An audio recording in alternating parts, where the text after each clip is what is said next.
Hello friends, welcome to Ithuungalsamayal. இன்னைக்கு வந்து கடைகள் எல்லாம் கிடைக்கும் இல்லையா, அதுவும் ஸ்பெஷலா ரோட்டு கடையில கிடைக்கும் இல்ல சூப்பரான மசாலா பூரி. அத நம்ம வீட்ல இருக்கிற பொருட்களை வச்சே செஞ்சிடலாம். இதுக்கு ஸ்பெஷலா வந்து மசாலா கடையில போய் வாங்குற பவுடர் எல்லாம் போடணும் அப்படின்லாம் அவசியம் இல்ல. நம்ம வீட்ல இருக்கிற பொருள் மட்டுமே போதும். ரொம்ப ஈஸியா டேஸ்டியா செஞ்சிடலாம். சரி வாங்க எப்படி செய்யலாம் அப்படின்னு சொல்லிட்டு வீடியோக்குள்ள போயிட்டு சட்டுன்னு பாத்திரலாம்.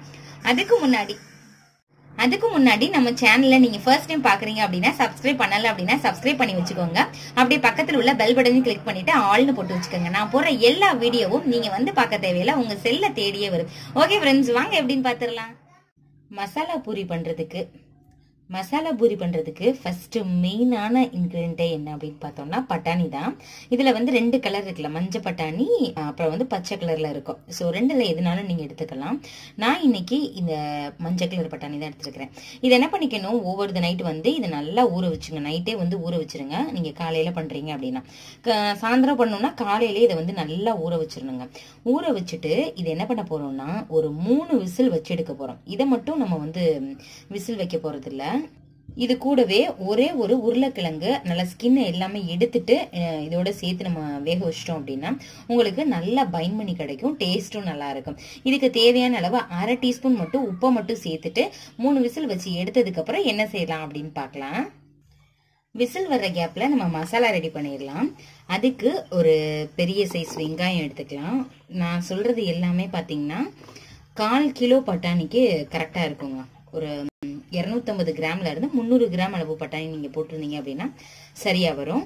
ஒரு நாட்டு தக்காளி எடுத்துக்கலாம். அப்புறம் 1 இன்ச் அளவுக்கு இஞ்சி, ஒரு 2 பல் பூண்டு. இது கூட ஒரு ஃபிளேவருக்காக கொஞ்சமா சோம்பு சேர்த்துக்கலாம். 1/2 டீஸ்பூன் தான் சோம்பு சேர்த்துட்டு கொஞ்சமா தண்ணி சேர்த்து நல்லா நைஸ் பேஸ்டா அரைச்சிக்கலாம். இதுல காரத்துக்கு பச்சை மிளகாய் நீங்க தேவைப்பட்டா சேர்த்துக்கோங்க. ரொம்ப காரமாயிடும் அப்படின்றதுனால நான் இப்ப சேர்க்கலாம்.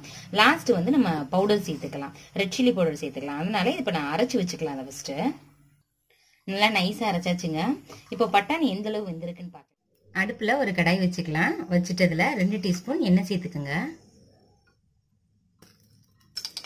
இதுல கொஞ்சமா கடுகு சேர்த்துக்கலாம், கொஞ்சமா சீரகம் சேர்த்துக்கோங்க. ரெண்டுமே 1/2 டீஸ்பூன் தான் இருக்கும்.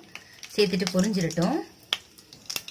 இப்ப நம்ம அரைச்சு வச்சிருக்கோம் இல்லையா இஞ்சி, பூண்டு, வெங்காயம், தக்காளின்னு, இதை வந்து இதுல சேர்த்துக்கலாம். இந்த எண்ணெயிலேயே இது வந்து பச்சை வாசனை போகும்பொழுது நல்ல ஒரு ஃபிளேவரா இருக்கும். நல்லா அதை மிக்ஸ் பண்ணி விடுங்க. மிக்ஸி ஜார்ல ஊட்டி இருக்கிறத கொஞ்சமா தண்ணி சேர்த்து இதுல சேர்த்துக்கலாம்.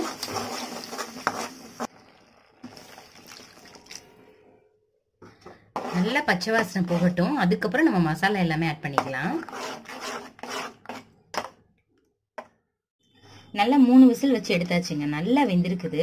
இது என்ன பண்ணிக்கங்க, லைட்டா அங்கங்க வந்து இந்த மாதிரி அழுத்தி விட்டுக்குங்க. தண்ணி வந்து நான் அளவா சேர்த்ததுனால தண்ணி எதுவும் எக்ஸஸ் ஆகல.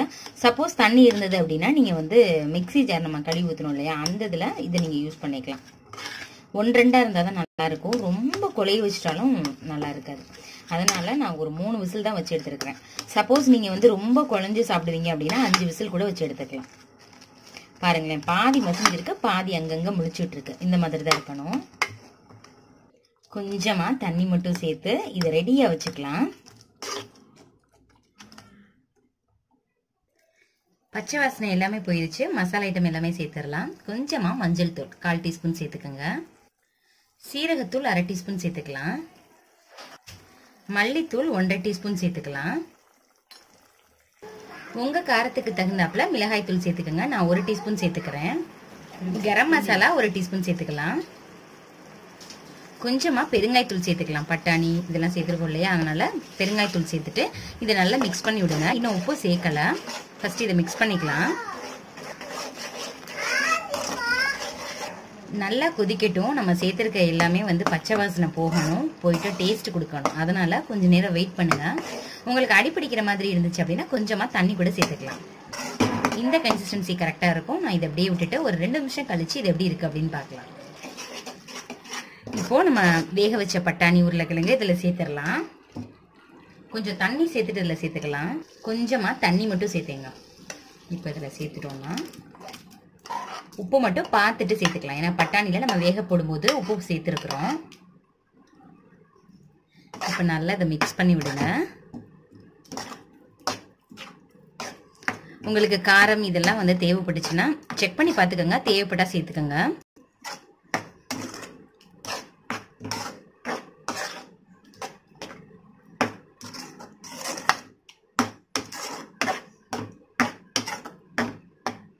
வேக வைக்கும் பொழுது கொஞ்சமா உப்பு சேர்த்தோம். ஸோ இன்னும் கொஞ்சம் உப்பு சேர்த்துக்கலாம். கூடாது, ரொம்ப தண்ணி மாதிரி இருக்கக்கூடாது. இந்த மாதிரி இருந்தால் தான் கரெக்டாக இருக்கும். நீங்கள் வந்து இப்போவே சாப்பிட போறீங்கன்னா இந்த மாதிரி வச்சுக்கோங்க. இல்லை கொஞ்சம் நேரம் கழிச்சு சாப்பிட போறீங்க, நீங்கள் சாயந்தரம் சாப்பிட்றதுக்கு நீங்கள் மத்தியானமே செஞ்சுறீங்க அப்படின்னா கொஞ்சமாக தண்ணி மட்டும் சேர்த்து வச்சிட்டிங்கன்னா திக்காயிடும். இப்போ என்ன பண்ணிடலாம், சர்வ் பண்ணிடலாம். பச்சை வாடை எல்லாமே போயிருச்சு. மேலே கொத்தமல்லி தழை மட்டும் லைட்டாக தூவிடலாம். கொத்தமல்லி தலையும் லைட்டாக தூவி இருக்கிறேன். நம்ம வந்து சர்வ் பண்ணும்போது பிளேட்லையும் தூவிக்கலாம். ஸோ ரொம்பவே நல்லாயிருக்கும். ஒரு பிளேட் எடுத்துக்கலாம். எடுத்துட்டு நம்ம செஞ்சு வச்ச பட்டாணி மசாலாவை இதில் ஒரு 3 கரண்டி சேர்த்துக்கோங்க. பூரி இருக்கு இல்லையா, அதை வந்து இந்த மாதிரி சேர்த்துக்கோங்க. இது வந்து எப்படி செய்யணும் அப்படின்னு சொல்லிட்டு பானிபூரி நம்ம லாஸ்ட் வீக் தான் போட்டோம். அதனோட லிங்க் நீங்கள் பார்க்கல, உங்களுக்கு தேவைப்பட்டுச்சுன்னா வந்து டெஸ்கிரிப்ஷன் பாக்ஸில் லிங்க் தரேன், அங்கே போய் பாருங்கள் இந்த பூரி எப்படி செய்யணும் அப்படின்னு சொல்லிட்டு. இது வந்து நான் கடைகளில் வந்து மைதாலையும் ரவையிலையும் செய்வாங்க. நான் பானிபூரி செய்யும் போதும் அதே மாதிரி தான் செஞ்சேன். இன்னைக்கு வந்து பார்த்தீங்கன்னா கோதுமையையும் இன்னைக்கு வந்து பார்த்தீங்கன்னா கோதுமையும் ரவையையும் வச்சு இன்னைக்கு பண்ணியிருக்கிறோம். ஸோ சேம் குவான்டிட்டி தான். கோதுமை 1 கப் எடுத்தீங்க அப்படின்னா ரவை 1 கப்பு. அதை நல்லா கொஞ்சம் தண்ணி ஊற்றி உப்பு போட்டு பிசைஞ்சிட்டு பொரிச்சு எடுத்தீங்கன்னா இந்த மாதிரி உங்களுக்கும் மொறுன்னு வந்துடும். இதுக்கு ஷேப் வந்து அவசியம் இல்லை, ரவுண்ட் ஷேப்ல வரணும் அப்படின்னு அவசியம் இல்லை. சப்பாத்தி மாதிரி நீங்கள் தேய்ச்சிட்டு ஸ்கொயராக கட் பண்ணிக்கலாம். இது மேலேயும் லைட்டாக ஒரு கரண்டியை இந்த மாதிரி ஊற்றிடுங்க. என்னதான் வந்து ஃபுல்லாக ப்ரிப்பேர் பண்ணணும், லாஸ்ட்டு கொஞ்சம் பச்சை வெங்காயம் சேர்த்தா தான் டேஸ்ட்டு ரொம்பவே நல்லா இருக்கும். ஸோ பச்சை வெங்காயம் ஒரு கை நிறைய எடுத்து சேர்த்துக்கோங்க. அப்புறம் கொஞ்சமாக தக்காளி, ரொம்ப போடணும்னு அவசியம் இல்லை, லைட்டாக சேர்த்துக்கோங்க. கொஞ்சம் தான் நான் சேர்த்துருக்கிறேன். இதில் கொஞ்சமாக மேலே ஓமப்பொடி சேர்த்துக்கலாம். இதையும் நம்ம வீட்டிலையே ஒரு 5 நிமிஷத்தில் செஞ்சிடலாம். இதனோட லிங்க்குமே தேவைப்பட்டா போய் பாருங்க. இதெல்லாம் சேர்த்தாதாங்க கடையில் கிடைக்கிற போது எக்ஸாக்டா அதே மாதிரி இருக்கும். இன்னைக்கு வந்து கார்ன்ஃபிளெக்ஸ் மட்டும் இல்லை, இருந்துச்சுன்னா அதை கொஞ்சமாக தூவி இருக்கலாம். உங்கள்கிட்ட இருந்தது அப்படின்னா அதை சேர்த்துக்கோங்க. எல்லாமே முடிஞ்சுங்க. உங்கள்கிட்ட சாட் மசாலா அந்த ஃபிளேவர் உங்களுக்கு பிடிக்கும் அப்படின்னா மேலாப்ல சாட் மசாலா தூவிக்கலாம். அவ்வளவுதான். ரொம்ப ரொம்ப டேஸ்டியா நம்ம ரோட்டு கடையில கிடைக்கும் இல்லையா, அதே மாதிரியே நம்மளும் வீட்லயே செஞ்சாச்சு. நீங்களும் இதே மாதிரியே செஞ்சு பாருங்க. செஞ்சு பார்த்துட்டு எப்படி இருந்துச்சு அப்படின்னு சொல்லிட்டு கமெண்ட் பண்ணுங்க. உங்க ஃப்ரெண்ட்ஸ் அண்ட் ரிலேட்டிவ்ஸ் கூட ஷேர் பண்ணுங்க. இந்த வீடியோ உங்களுக்கு பிடிச்சிருக்கும்னு நினைக்கிறேன். பிடிச்சிருந்துச்சுன்னா இது உங்கள் சமையலுக்கு சப்ஸ்கிரைப் பண்ணுங்க, லைக் பண்ணுங்க. இதே மாதிரி நிறைய வீடியோஸ் நம்ம சேனல்ல ஏற்கனவே போட்டாச்சு. நீங்க பார்க்கல அப்படின்னா டெஸ்கிரிப்ஷன் பாக்ஸ்ல லிங்க் தரேன், அங்க போய் பாருங்க. இதே மாதிரி இன்னொரு இன்ட்ரெஸ்டிங்கான வீடியோல பார்க்கலாம். Thank you friends, by.